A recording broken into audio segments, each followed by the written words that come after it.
Magandang araw mga kaibigan. Welcome back to the channel, and for today's video, papakita ko po sa inyo kung paano ko papalitan yung ilaw dun sa aking gear shift. So ito pong aking Navara ay automatic transmission. At dun sa kanyang panel, sa kanyang gear shift, may mga ilaw po dun, unlike dun sa manual na naka-cover lang ng leather. So actually napalitan ko na po yan ng LED dati, kaya lang hindi ko po yun na video.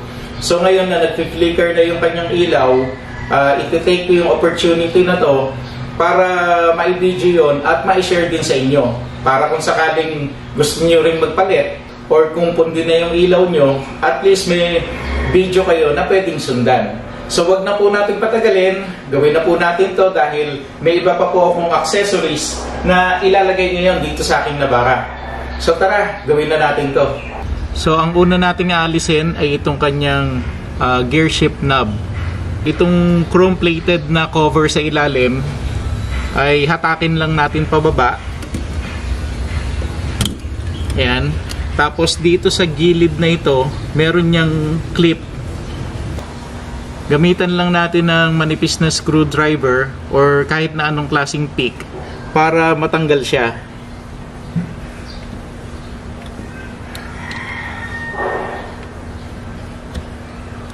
And then, mauhugot na natin to.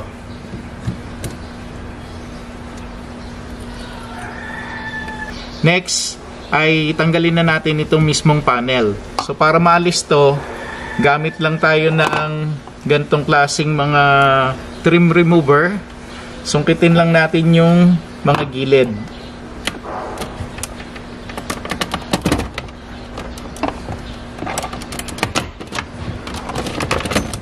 So yun, tanggal na siya.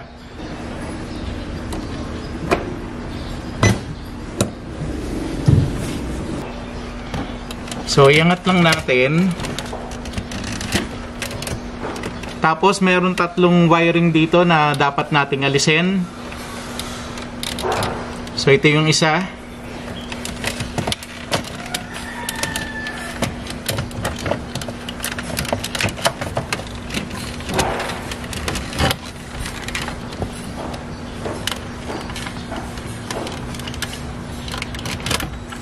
Ito yung pangalawa.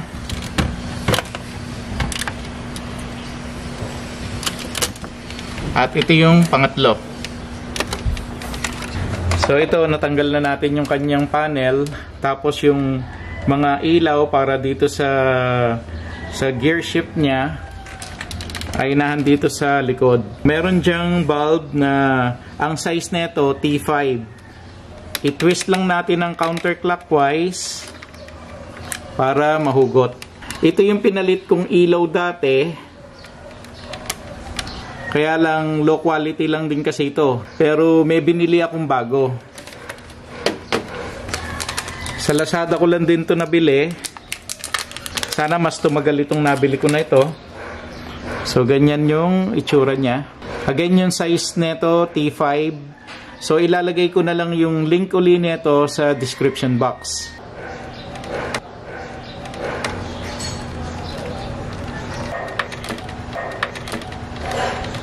Twist natin clockwise naman. Yun. Para mag-lock siya. So, ito okay na. Balik ko lang uli itong mga wiring natin. Yung ating terminal socket.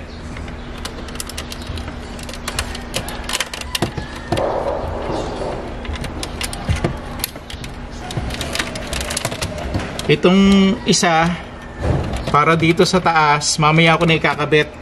Shoot ko muna rito para hindi ako mahirapan.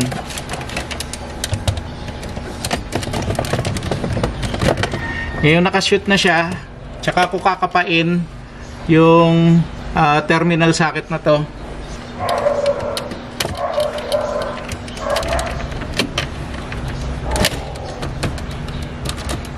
So diinan lang natin uli para pumasok yung mga clip. Ngayon balik ko na yung kanyang knob.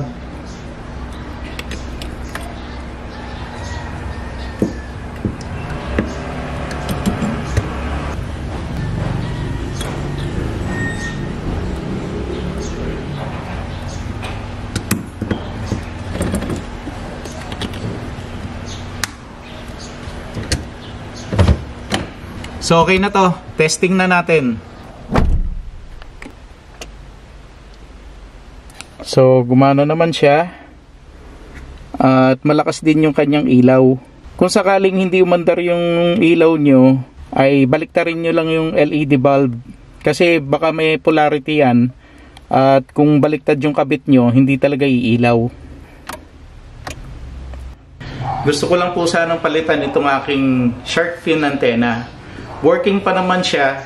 Kaya lang ano na yung kanyang paint, tuklap-tuklap na. So pangit na siyang tignan. Bumili lang ako ng the same brand. So yung kinuha ko ay hybrid. Ito rin po yung tatak ng dati na yan. Nabili ko lang din po ito again online. Kaya lang medyo matagal na po sa akin to. Parang more than 6 months ko na po itong nabili. Hindi ko lang naikakabit. At nung chinek ko yung link niya sa Lazada ay hindi na siya available. Pero marami pa po na ito sa Lazada at Shopee. Basta i-search nyo na lang po yung hybrid na shark fin antenna. At marami pong lalabas ng ganito.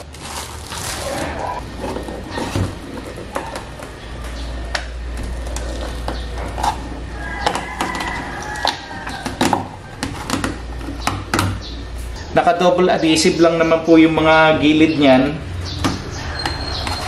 Tapos dito sa taas ay naka-screw.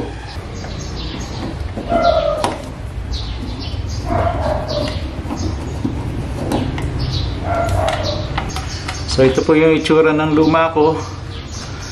Kita nyo naman, nakaangat na lahat ng kanyang pintura. Pero actually, kung may time lang ako, kahit pinturahan ko na lang to ng spray can, yung mga samurai na pintura, mapapalabas kung magandang maganda to eh. Kaya lang, kulang talaga ako sa oras, kaya mas mabilis kung papalitan ko na lang siya ng bago. So linisin ko po muna ito bago ko ikabit yung bago natin.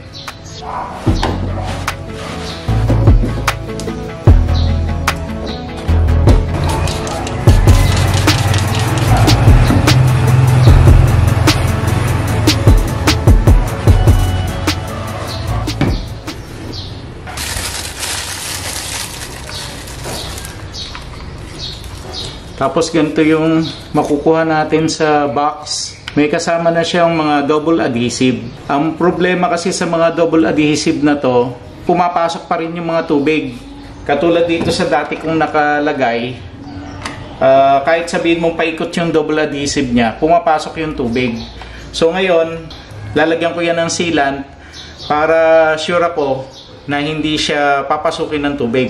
Kasi yung mga tubig na pumapasok na yon, possible na mag-cause ng kalawang. Yung mga gilid ko rito, hindi lang kita sa camera, parang may bahid na siya ng kalawang. Siguro dahil sa pag pinasukan siya ng tubig, ay naiiwan yung tubig dito sa loob, hindi agad natutuyo.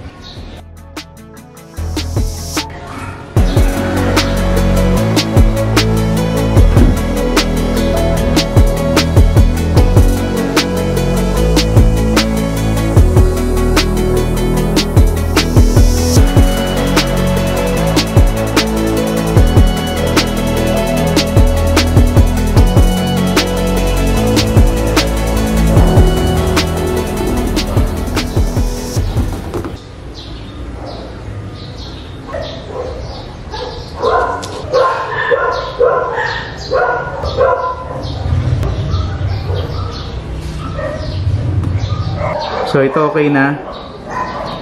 Lapat naman yung pagkakakabit ko sa kanya. Maayos din yung pagkakasealed. Next ay itong pinabricate ko na cargo bar. So may ginawa akong cargo bar dito dahil nga dati madalas akong magsakay dito ng mga welding machine, compressor, yung mga drum brake, clutch ng mga truck. So especially yung mga compressor at saka welding machine, dito ko yan tinatali. Dahil pagka bumabiyahe ako, pag bigla kang na preno, kung tali lang ang gamit mo, pwedeng umusod yon at pwedeng tumama dito sa ating salamin. So napakaganda niyan kasi parang harang yan eh. Para kahit na sudden stop ay hindi siya tatama dun sa dulo. So medyo matagal na rin nung ginawa ko ito at Nagkakalawang na nga yung kanyang mga tornilyo eh. Actually, pangalawang palit ko na yan eh. So para maiwasan yung kalawang, ay bumili na ako ng mga stainless Allen bolt. Yan yung ipapalit ko ngayon.